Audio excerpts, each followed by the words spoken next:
How to speed up mobile hotspot on iPhone.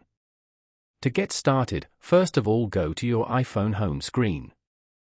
Over here, long press on the bottom of the screen and swipe up. You can now view all the background applications on your phone.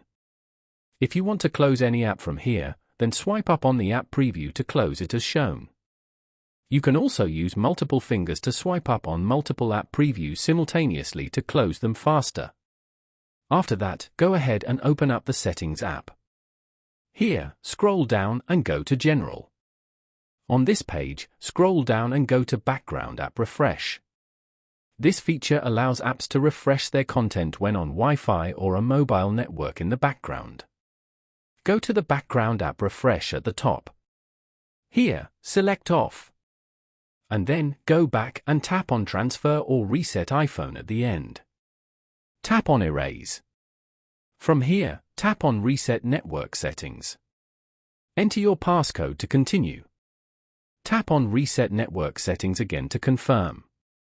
You can also go back and tap on the Assistive Touch button to open the menu. Here, tap on Device. Then, tap on More. And then, tap on the Restart icon. Tap on Restart again to confirm.